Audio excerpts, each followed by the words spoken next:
Greetings, followers. This is John Demokis, aka Half Man, Half Cichlid. Thanks for joining me. I've spent the last 12 to 18 months in the hobby and predominantly in the videos on my YouTube channel covering my transitioning from a non-planted aquariums to transitioning 4 of my aquariums to planted aquascapes.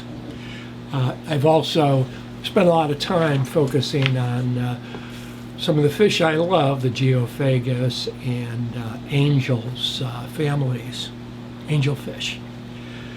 I love planted tanks. 4 out of my 5 aquariums are now planted.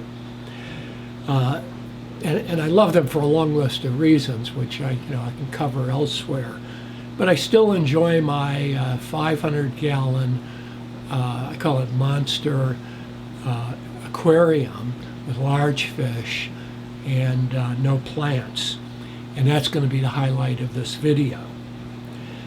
The 500-gallon, which we'll transition to in a few minutes, has been running 6 years, 3 of which were with African Cichlids. So we'll switch now to a short clip of what that aquarium looked like approximately 3 years ago.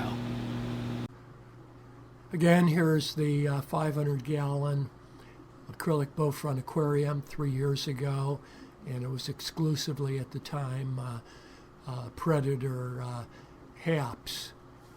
And you can see the various species. The colors were, of course, predominantly blue. So with that transition away from Africans, and I covered why I made that decision in several other videos on my channel.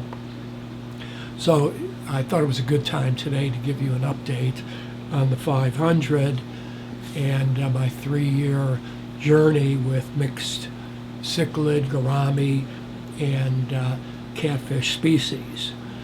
I've made a number of changes in the last year and a half to that 500-gallon aquarium, and I think what stands out the most, as you'll see, as I've changed the lighting on the aquarium, and the fish have achieved their adult size and beautiful coloration. So with that, let's begin the journey with me on the update of my 500-gallon monster aquarium. Here's the aquarium. Again, it's a 500-gallon acrylic bow front. It's got a steel stand.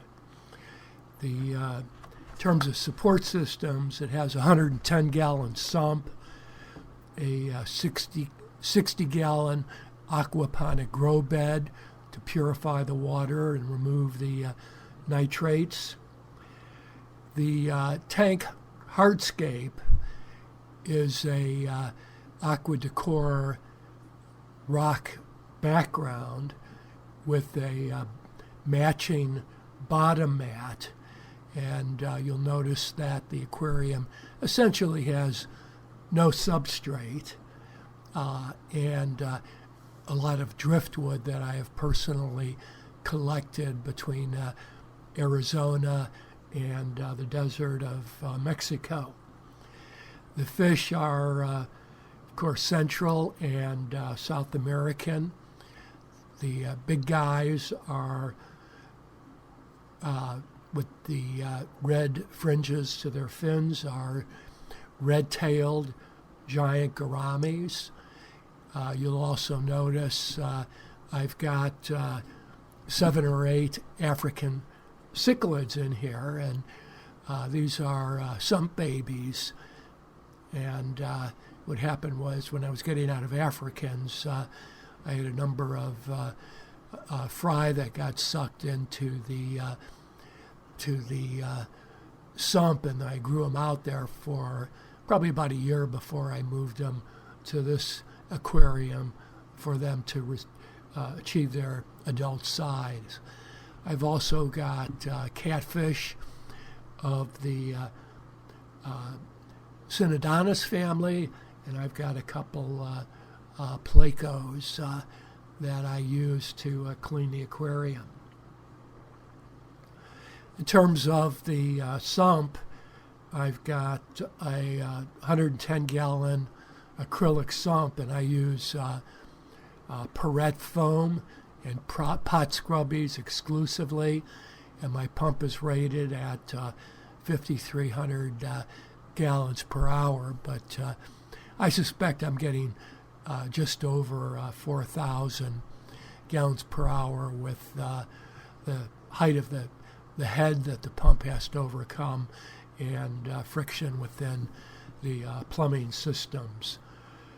The aquaponic grow bed that purifies the aquarium is primarily pothos and different philodendron species, and I'll provide a link to the grow bed in the description.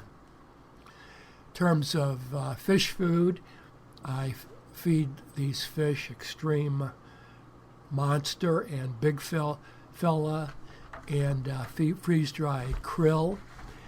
And in the balance of this focus, I'll focus on the fish, the hardscape, and the lighting effects of the aquarium. As you can see, it's not a planet tank, and the gouramis and large cichlids would quickly make a salad out of any plants that I have in there. There's no substrate again, which I'm able to avoid vacuuming, gravel vacuuming, and there's no place for detritus to collect and nitrates to accumulate in the aquarium with the sweeping motion of a large power head that pushes the fish feces into the intakes to the sumps. I talked about the 7 sump babies, which grew to about 3 inches in the sump before I moved them into this aquarium. And interestingly, they're the only fish in the aquarium that show any aggression, and as one would suspect, only towards each other, because their tank mates are so large compared to them. So the real show-offs are the 4 red-tailed giant gouramis, which are about 14 inches in size. And in spite of their size, they're extremely peaceful. They will eat literally anything. And they put quite of a show on for my children when I hand feed them. So with the colors, I wanted to get away from the blues, and as you can see, I've got some real attention grabbers. Thanks for joining me, and appreciate it.